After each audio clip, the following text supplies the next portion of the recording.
Hello दोस्तों, स्वागत है आपका हमारे यूट्यूब चैनल हमारी शिक्षा में। आज हम देखेंगे 20 ऐसे महत्वपूर्ण प्रश्न सोशल साइंस के जो कि संबंधित होंगे BEO, CTET, super TET, PCS या आईएएस वगैरह, यानी कि किसी भी बड़े या छोटे कॉम्पिटिटिव एग्जाम के दृष्टिकोण से महत्वपूर्ण प्रश्न होंगे जो कि लिए गए हैं प्रीवियस पेपर से। ठीक है, तो चलिए शुरू करते हैं हम आज का अपना पहला सवाल। हमारा पहला सवाल है कि नीति आयोग कब बनाई गई? तो 1 जनवरी 2015 को नीति आयोग को बनाया गया, यानी नीति आयोग का नाम बदला गया। पहले हम नीति आयोग को योजना आयोग के नाम से जानते थे। ठीक है, तो आपको क्लियर हो गया कि नीति आयोग का पहले नाम क्या था? योजना आयोग था, जिसको बदल कर 1 जनवरी 2015 को नीति आयोग करा गया। ठीक है, हम नेक्स्ट सवाल की तरफ चलते हैं। हमारा नेक्स्ट सवाल है कि भारत में सर्वोच्च माना गया है? तो भारत में सर्वोच्च संविधान माना गया है। संविधान का निर्माता कौन है? BR अम्बेडकर जी जो हैं 20 संविधान के निर्माता हैं। हमारा नेक्स्ट सवाल है कि रबी की फसलों की बुआई कब की जाती है? आपको बता दें कि फसलें 3 प्रकार की होती हैं, रबी की फसल, खरीफ की फसल और जायद की फसल। इन तीनों फसलों को यहाँ हम डिस्कस करेंगे। तो चलिए चलते हैं पहली फसल की तरफ कि रबी की फसलों की बुआई कब की जाती है। तब रबी की फसलों की बुआई अक्टूबर, नवंबर और दिसंबर, यानी कि साल के लास्ट 3 महीने में जो होते हैं उनमें रबी की फसल की बुआई की जाती है। नेक्स्ट सवाल है कि रबी की फसलों में कौन कौन सी फसलें आती हैं? कौन कौन सी फसलें रबी की फसल में आती हैं? नहीं, अक्टूबर, नवंबर और दिसंबर में कौन सी फसलें बोई जाती हैं? इस तरीके से भी आप कह सकते हैं। तब आप कह सकते हैं कि गेहूँ, जौ, चना, मटर, सरसों आदि जो है वो रबी की फसल में आता है। और इस तरीके से भी कह सकते हैं कि गेहूँ, जौ, चना, मटर, सरसों, आलू आदि जो हैं वो अक्टूबर, नवंबर और दिसंबर में बोई जाती हैं। ठीक है, तो कॉन्सेप्ट क्लियर हो गया कि फसलें 3 प्रकार की होती हैं, रबी की फसल, खरीफ की फसल और जायद की फसल। रबी की फसल बोई जाती है अक्टूबर, नवंबर, दिसंबर में, जिसमें आता है गेहूँ, जौ, चना, मटर, सरसों, आलू। मुझे उम्मीद है कि आपको कॉन्सेप्ट क्लियर हो गया। अगली तरफ चलते हैं। हमारा नेक्स्ट सवाल है कि खरीफ की फसलों की बुआई कब की जाती है? तो खरीफ की फसलों की जो बुआई की जाती है वो की जाती है जून और जुलाई में। ठीक है, जून और जुलाई में खरीफ की फसलों की बुआई की जाती है। आपको बता चुके कि रबी की फसल अक्टूबर, नवंबर और दिसंबर में बोई जाती है, जबकि जब खरीफ की फसल जो होती है वो जून और जुलाई में बोई जाती है। ठीक है, अगर आपको वीडियो पसंद आ रहा हो तो प्लीज़ इसे लाइक करें, सब्सक्राइब करें, अपने दोस्तों से शेयर करें और बेल आइकन वाले बटन को दबा लीजिए, जिससे रोज़ाना मैं जो वीडियो अपलोड करता हूँ MCQs के, प्रीवियस पेपर के और बाकी कंटेंट के टॉपिक से रिलेटेड, वो उनका नोटिफिकेशन आपके पास टाइम से पहुंच सके और ये वीडियो आपके एग्ज़ाम हॉल में बहुत ज़्यादा आपकी हेल्प कर सकें। तो चलिए चलते हैं अपने नेक्स्ट सवाल की तरफ। पहला नेक्स्ट सवाल है कि खरीफ की फसलों में कौन सी फसलें आती हैं? ठीक है, यानी कि खरीफ की फसलों की बुआई कब की जाती है? जून और जुलाई में की जाती है। और इसके तहत कौन कौन सी फसलें आती हैं? तो आपको बता दें कि इसके तहत जो आता है वो ज्वार आता है, बाजरा, मक्का, तिल, मूंगफली, अरहर वगैरह आते हैं। ठीक है, क्लियर हो गया कि ये फसल खरीफ की फसल कब बोई जाती है? तो जून और जुलाई में बोई जाती है। इसमें आता है ज्वार, बाजरा, मक्का, तिल, मूंगफली, अरहर आदि। ठीक है, तो हम नेक्स्ट सवाल की तरफ चलते हैं। नेक्स्ट सवाल जायद की फसल, यानी थर्ड जो रैंक की फसल थी वो आ गई है। मैंने बताया कि फसलें 3 प्रकार की होती हैं, रबी की फसल, खरीफ की फसल, जायद की फसल। ठीक है, अब जायद की फसल की हम बात करेंगे कि जायद की जो फसल है वो बोई जाती है मार्च से जुलाई के मध्य। ठीक है, तो मार्च से जुलाई के मध्य बोई जाती है। तो नेक्स्ट सवाल की तरफ चलते हैं। अब पूछा जाता है कि जो मार्च और जुलाई के मध्य जायद की फसलें बोई जाती हैं उनमें कौन कौन से आती हैं? तो उनमें जो आती हैं वो तरबूज होता है, खरबूज, ककड़ी, पशु चारा, जो पशुओं से रिलेटेड चारा होता है जो बोया जाता है पशुओं को खिलाने के लिए, उसकी बात चल रही। ठीक है, तो नेक्स्ट सवाल की तरफ चलते हैं। आपको इतना क्लियर हो गया कि फसलें 3 प्रकार की होती हैं, रबी की फसल, खरीफ की फसल, जायद की फसल और कौन सी फसल कब बोई जाती है। ठीक है, नेक्स्ट सवाल की तरफ चलते हैं। अगर आपको वीडियो पसंद आ रहा हो तो प्लीज़ लाइक करें, सब्सक्राइब करें और अपने दोस्तों के संग शेयर करें। नेक्स्ट सवाल की तरफ चलते हैं। नेक्स्ट सवाल है सवाल नंबर 9 है कि आईन अकबरी तथा अकबरनामा की रचना किसने की थी? तब आईन अकबरी और अकबरनामा की जो रचना की थी वो अबुल फजल ने की थी। ठीक है, इसके ऊपर पूरा MCQs का मैंने 1526 से 1857 के मध्य जो था पूरे मध्यकालीन भारत का मैंने जो 4 वीडियो में कंप्लीट कर दिए हैं। MCQ जो 200 के आसपास के हैं। तो मुझे पूरी उम्मीद है कि आप डिस्क्रिप्शन में जाएंगे या प्लेलिस्ट में जाके उन वीडियो को देख लेंगे, जिससे कि आपके आगामी एग्ज़ाम में बहुत हेल्प मिलेगी, क्योंकि उनको देखने के बाद आपको बिल्कुल भी मध्यकाल पढ़ने की ज़रूरत नहीं पड़ेगी। तो चलिए चलते हैं हम अपने नेक्स्ट सवाल की तरफ। नेक्स्ट सवाल है कि शाहजहाँ की माता का क्या नाम था। तो शाहजहाँ की जो माता थी उनका नाम जोधाबाई था। मैं पहले वीडियो में बता चुका हूँ शाहजहाँ के बारे में कि इनका शासनकाल 1628 से 1658 तक था, ठीक है, 1658 तक था।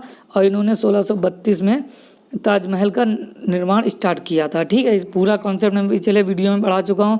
इस तरीके से इनके 4 पुत्र थे और जिसमें से औरंगजेब इनका पुत्र था जो जिसने गद्दी को संभाला, ठीक है, मतलब जो शासक बना, ठीक है। नेक्स्ट सवाल की तरफ चलते हैं। नेक्स्ट सवाल है हमारा कि शाहजहाँ की मृत्यु कैसे हुई थी। तो 8 वर्ष कैद में रहने के बाद 1666 ईस्वी में शाहजहाँ की मृत्यु हो गई थी।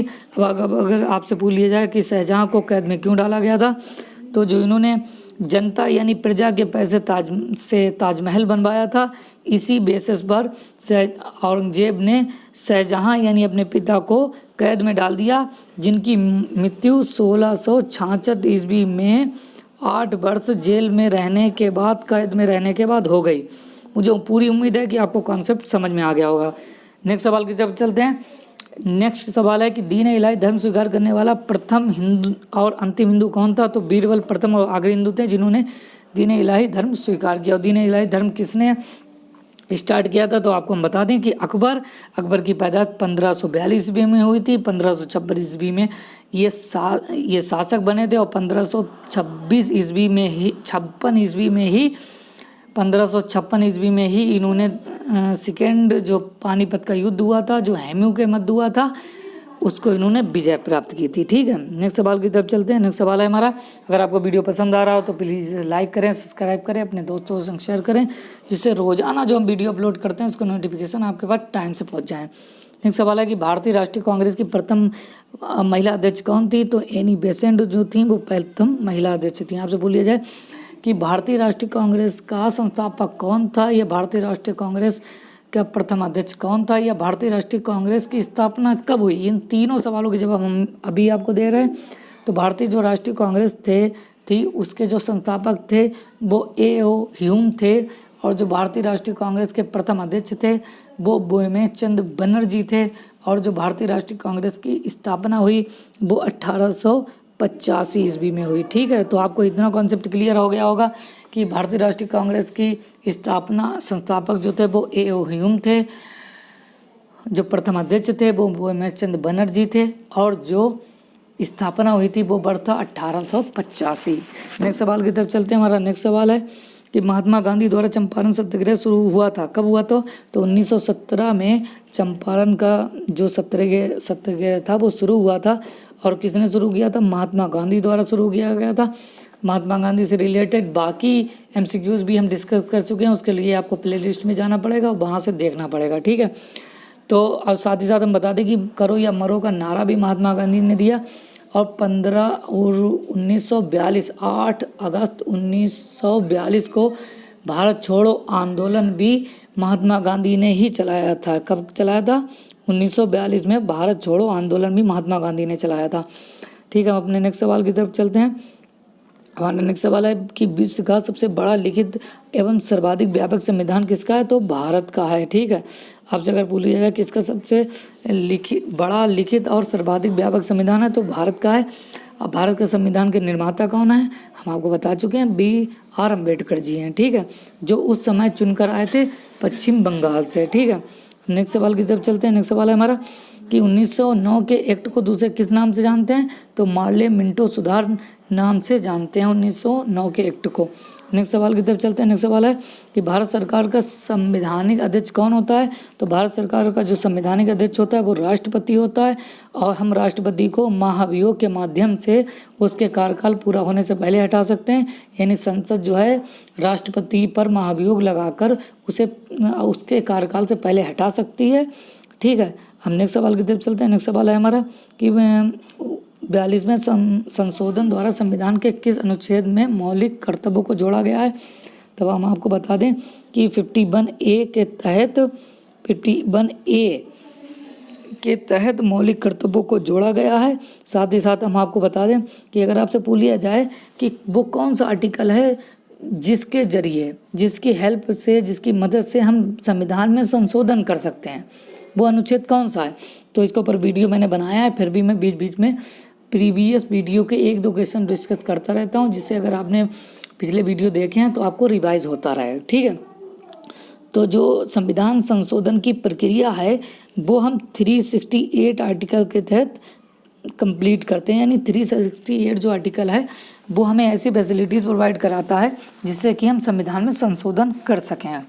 ठीक है, हम अपने नेक्स्ट सवाल की तरफ चलते हैं। नेक्स्ट सवाल, अगर आपको वीडियो पसंद आ रहा है तो प्लीज़ इसे लाइक करें, सब्सक्राइब करें, अपने दोस्तों के संग शेयर करें, क्योंकि रोज़ाना हम ऐसे वीडियो डालते रहते हैं, तो इसलिए आप भूल ना जाइएगा।